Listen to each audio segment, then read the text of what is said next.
Hey everyone, what is going on? It is Padme back here with another video. You guys call me a million things. You can call me Akira, Padme, I don't care. But I'm going to introduce myself as Padme this time. Anyways, welcome back.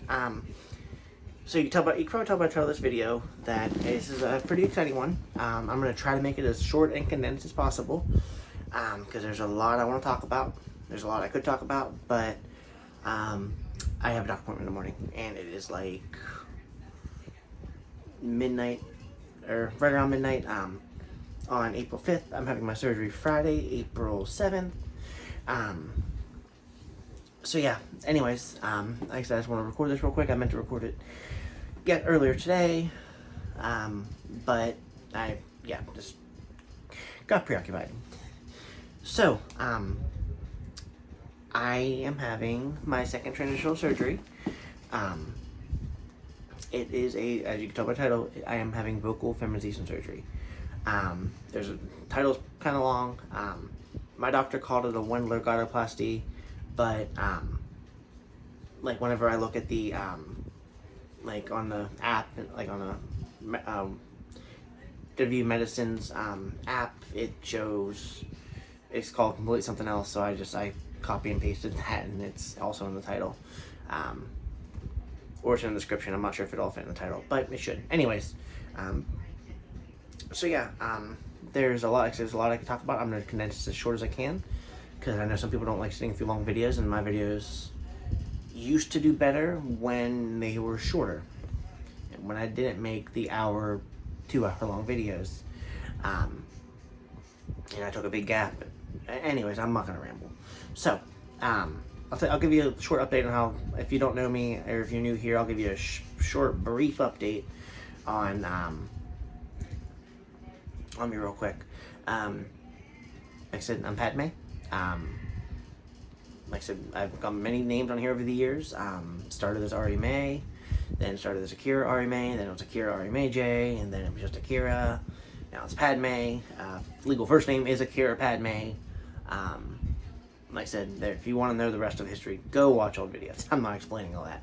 But I figured out I was transgender. I knew I was transgender for a long time. I figured out the term transgender in like June, right around my 18th birthday in June 2014. Like I said, that was when I found the term transgender. I watched like Princess Jules videos, Let's Fly Butterfly.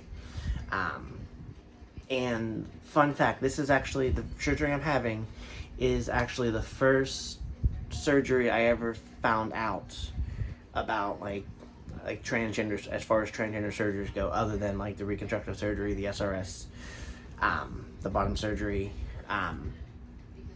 because I mean everyone talks about that. Like I got teased about that when I was younger, like, oh, you're gonna have a sex change, is the proper way to put it. But anyways, so yeah, this was the first surgery I actually, hold on, there's something on my camera, sorry.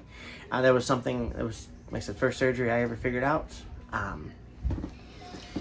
But yeah, like I said, I figured out I was transgender right around then. Knew I was transgender I knew I wanted to be a girl for a long time before that. My mom, a couple months after I figured out I was transgender, before I could tell my mom, my brother, and those close to me, some female friends I had who were also friends with some male friends of mine, I sent them pictures of stuff like me, like fully made over, like wig, everything, whole shebang. And then one of them ended up sending it to one of my friends, who showed it to his mom, and his mom, my mom were, at the time they were best friends, anyways. And then my mom and brother, like after my mom and brother found out, then told my aunt, and then about 6 months after they found out like September of 2014, on Easter night, like the night of Easter was getting ready to be over, it was Easter night, I told my mom and brother, they told me they already knew, and then later that night, I told them, I sent a text to my close friends and my aunt, and then on March 7th, which was just about a year later, I came out to the world. And then March 19th, 2016, I started living with myself, and then the rest is history. I've had one other surgery before this, my breast augmentation surgery. I documented that fully on my channel. I did a better job at documenting that leading up to it, but this happened pretty quickly. So let's get into it. I'll tell you the story of just how like this surgery kind of came about.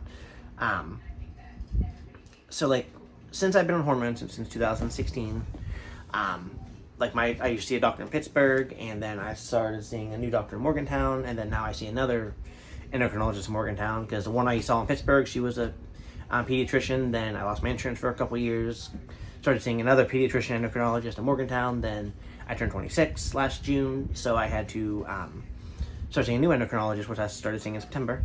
My appointment last September, I wanted to talk about a couple surgeries with them, my first appointment, but some medication I'm on makes my mouth super dry, and I get real bad cotton mouth, and I could barely talk that day, so I just kind of like sat there and nodded and like got what words I could out, because my mouth was just so dry I couldn't produce words.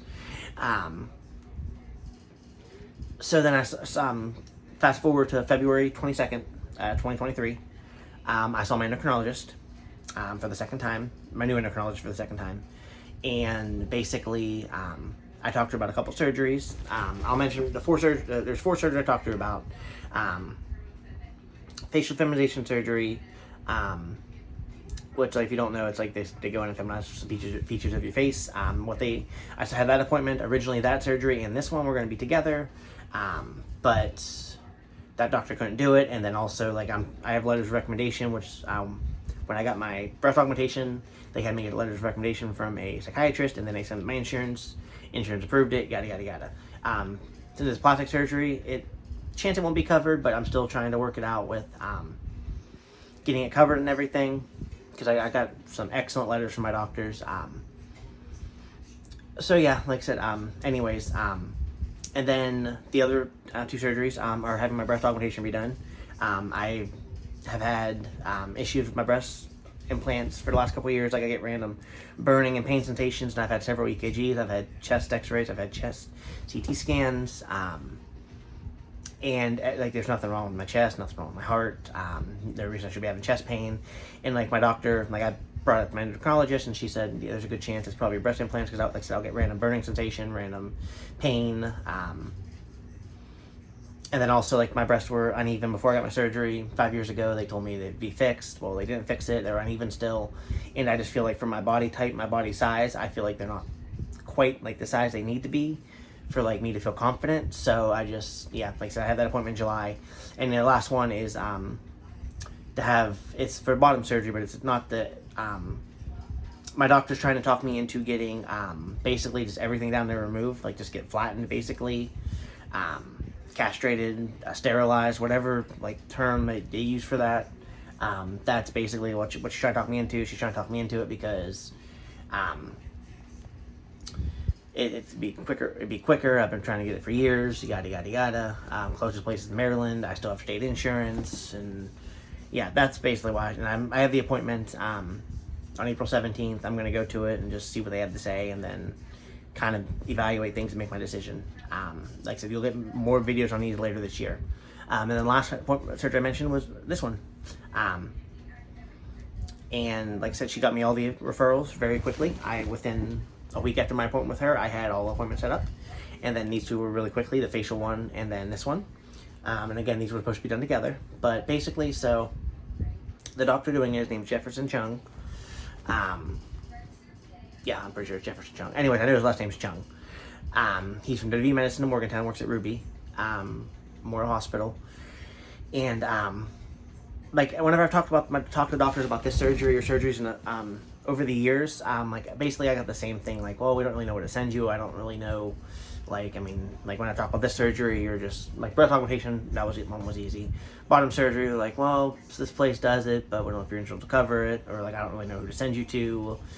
And yeah, it's been the same thing for the last 7 years. So this surgery, like I said, I was very happy. She's like, yeah, we do it right here in Morgantown, because 10 years ago, as far as I'm aware, to my knowledge, I'm sure I could be wrong on this, when Let's Fly Butterfly, when she got it, she had to go to Seoul, South Korea, and she paid $10,000 for it. And then I think I found, like, back in like 2014, like, there was also a place in Colombia that did it, and there was also a place somewhere in UK, I think London or something, that did the surgery. And then I know there were very few people, I don't even know if there were any in the US doing it at the time. If there was, I couldn't find it with my research I did years ago. and have done like over the years. But I know over the years more people have started doing it, and I was lucky enough to have someone here in Morgantown, DeVie Medicine. If you never heard of it, it's a pretty, not just in my area, it's a pretty large company. They opened up their own children's hospital and everything. So it's rather large and innovative hospital. So I was really happy to see here they did it here. And again, just at that appointment, and the surgeon, when I talked to him, sorry, thought I heard something. But when I talked to the surgeon, like I said, very nice guy. He talked about like he wanted to possibly start out with like vocal training, and it's like, if you go back and watch videos from like 2016, 17, and 18, you could tell, especially in 2016, where my voice like changed dramatically over the course of like 6 months. I had a friend who helped me with vocal training. I took like 3 or 4 singing lessons, not to learn to sing, but to control my pitch and tone. And for a while it worked. The voice, like, it felt like natural and comfortable, but over time it's kind of just like forced. Like I was told that, like when I first started hormones, that hormones can help raise your pitch. I know for like female and male transgender individuals that like their testosterone definitely helps lower their voice. And like I've been told over the years that like it kind of, like, it's sort of a myth that like estrogen helps raise your voice. I don't know if it's true or not at this point. But yeah, like, so my voice just, like I said, slowly reverted back to where it is now. And it's not as deep as it was during my first video, if you go back and watch that, but it's also not where I'd like it to be. So basically, when I saw the doctor that day, he talked to me, kind of like went over like the surgeries. Like he told me, like, there's this one, the Glottoplasty, where they go down through your mouth. They cut your vocal cords. Vocal cords are kind of in a V. They cut them like at the bottom of the V, and then you stitch them back together. It makes your tightens your vocal cords, and will make your voice a higher pitch. And the other 2 surgeries were, I'm pretty sure the other 2 were he has to cut my throat open and do it that way. Because he mentioned it was 3 surgeries. If this one doesn't give the right outcome or anything, and there's 2 other surgeries that can be done. But I'm pretty sure, like he said, they were the more invasive ones where they cut your neck and they don't go down through your mouth. My appointment, he's like put like one of those camera things on like a stick up through my nose and down to my throat to see how my vocal cords like vibrate and everything. He said my pitch was at like, I think that was like 160 or 170, which is kind of like in between like 115 down, it's usually male tone, 150, 200 kind of in between. I think it was like 200 to 250 and up is kind of like where the feminine pitch kicks in. So I think, like, so mine was like kind of like in between, but it wasn't very high. And again, it's a very important surgery to me, just because like it's something I'm super dysphoric about still. Like when I'm out in public and I'm talking, I know my voice doesn't match how I look. Like if I'm all made up, even if I'm not made up, even if I just have a little bit of makeup on and I feel I'm dressed nice. Most of the time I dress like a bum, I'll be honest.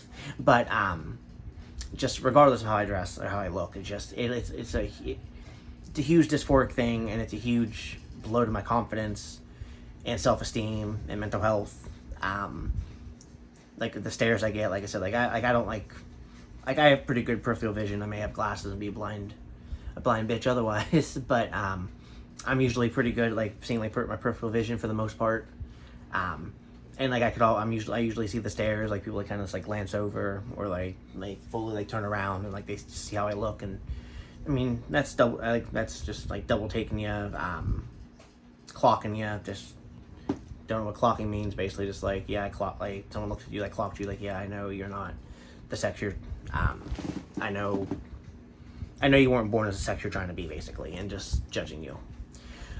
So yeah, like, so just my voice, I'm gonna record one more video tomorrow, and yeah, I'm gonna record one more video tomorrow, well, today, because this is the videos that are getting uploaded later today. But yeah, like I said, you'll see 2 videos today, this one and then another short one. When I say short, I mean like probably 2-3 minutes tops. But yeah, so like I said, this surgery it's very important to me. Recovery time, as far as I'm aware, I've watched several videos on like how the surgery's done and people's recovery, and I've read so much information over the years, especially over the last month. And basically the recovery time I've read is like 4 to 6 weeks. Sometimes like closer to 8. Sometimes some doctors even it's 12, depending on like how the surgery goes and everything. My doctor didn't give me, when I asked him my appointment back on March 13th. He didn't really tell me. He said like it's hard to say. He said maybe 3 to 5. He said, but I'm not sure. It depends on how the surgery goes, and after the surgery, and I see like vocal cords and everything, and I see how it went, then I can give you more of a rough estimate. I had my pre-op appointment today, and they basically told me do mainly soft foods for like 3 weeks. They said if I feel like I can do like harder foods, then try it, but I'm not going to chance anything. I'm going to take this as super safe as possible because like I said, a lot of the surgeries I've seen, this is the only surgery a lot of transgender, male and female transgender individuals have needed. So I'm hoping, like I said, I don't want to get my neck cut open unless I absolutely have to. But yeah, so just yeah, like I said, this is the big surgery. This is just a huge step. It's a huge opportunity. And again, just sorry, I kind of lost my train of thought. I heard the news is on in my bedroom, and I'm recording in the other room, and heard something. But anyways, just again, this is a huge surgery. This is super big. It's super important to me. Like the recovery, like I'm gonna take it as safe as possible because I don't want to have to get the other surgeries. And the reason you guys might be, some of you might comment, and if you like, you don't follow me, like if you're not like a personal friend of mine or on my personal socials, then you won't know. But like the reason this is so late is because I didn't find out about this surgery until last Friday, and it was a call out of nowhere. So like I said, I'm like working on getting it covered by my insurance. I got the letters of recommendation from several different doctors this time, so just psychiatrists. And like the big thing is, what was I saying? Oh yeah, about like this letters of recommendation stuff. So I had my appointment on March 13th, and then a week before that, I think it was March 6th or 7th. I had my the appointment with the facial surgeon, and after my appointment with the like voice doctor, Dr. Chung, he said like that someone will be reaching out to me. The surgery probably within the next month. I was like, well, that's awesome. It's a lot sooner than I thought it would be. So again, like I said, I got in with the doctor and everything. And like I said, he said it was gonna be pretty quick, like getting in. So like over the next, he said I'd be hearing from someone soon. So by the end of that week, I was like, hey, I haven't heard from anybody. He said I'd be hearing from like financial people or surgery schedulers or something. Surgery scheduler called me that Friday after I sent a message out and said I'd be hearing from the finance lady. Excuse me. I said I'd be hearing from the finance lady about like coverage and getting it covered by my insurance and everything, or trying to get covered by my insurance. They said the facial one was up in the air, like without the letters. But this surgery actually didn't need the letters. I still have the letters sitting in my bedroom, but again, like I never had to turn them in. I haven't had to turn them in yet. So, yeah, which was surprising but cool. And then, but I never again like she told me the finance lady was out of the office. I'd hear from her over the next week. A week went by, so I contacted them early last Monday, and was just like, hey, haven't heard from anybody. I got a hold of the finance lady that day, finally, and they were getting ready to close, but I got a hold of her finally at the end of the day, and she told me just how, she was like, they're going to try to transfer your insurance. She told me what the surgery would cost without it. She told me what the other surgery would cost without it. And then I mentioned about like the letters of recommendation stuff and getting covered by my insurance, and then she got really confused and she's like, well, I'll reach out to the pre-authorization department and then I'll contact you with the next step. Well, she never contacted me back, so I was just like, I was frustrated. I called her several times last week, again, never heard anything back. And then last Friday afternoon, out of the blue, I got a call from the office and say, hey, I'm calling from Dr. Chung's office, I'm so-and-so, I can get you scheduled very quickly for surgery, please give me a call back. So obviously I called back immediately, and she's like, yeah, surgery would be next Friday, April 7th, and I was like, oh, wow, yeah. So it was no question, I took it. So like I've just kind of been spending last week kind of getting prepared, just like I said, I won't be able to talk for several weeks, and just again, like I've just been preparing myself mentally, getting things like ready, like at my house and everything. I live with my grandmother. So I kind of been getting ready here, like letting her know like what things have been going on. I had my first pre-op appointment today. Tomorrow I have another pre-op appointment. today I was supposed to have an X-ray slash CT and a CT scan, and I also have blood work, but they decided not to do that because I just had all that very recently. So tomorrow I have EKG, and I think I do a urine test tomorrow, and that's it. They'll call me tomorrow for surgery time, and I know it's sometime Friday morning. I just don't know what time to be there and everything. And my way of communicating for the next little while is gonna be a whiteboard or through text. One of my best friends, Alicia, shout out to her. She got me a whiteboard as a late Christmas gift.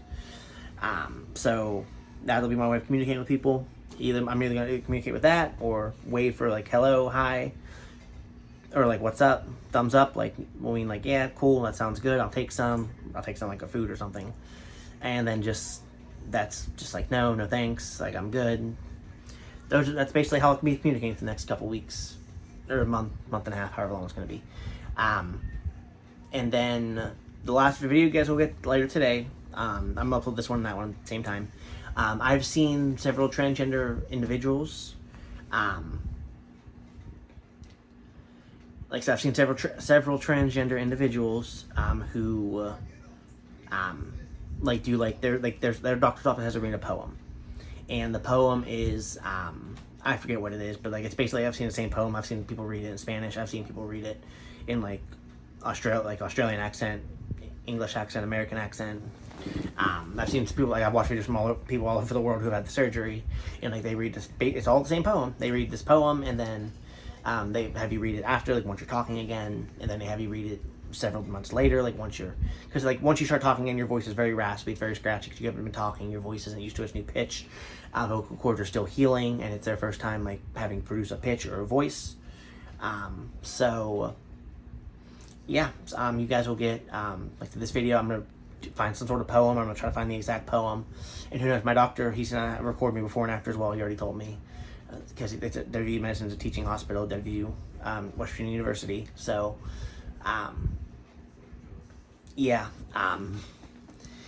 so I might have clips from him, or I'm gonna record my own clips. Like I'm gonna record a video tomorrow with this like everything with me reading that poem, or if I can't find that one, something similar. And then again, I'll do the same thing afterwards. Once I'm talking again, you guys will get a big reveal. I probably won't make a video again after this until my voice like isn't like raspy, and like once it's like settling into its new pitch and tone. But yeah, you guys are gonna get a big video. Like when I say a big video, I mean like I'm gonna take clips from all my old videos, like how my voice sounds and everything, and just like put them all like this, not long clips, like maybe a couple seconds, maybe 30 seconds. It just all depends on what videos I go back and clips from. But like I said, I'm gonna go clear back to the beginning. My first video was I think March 19th or March 16th, something like that.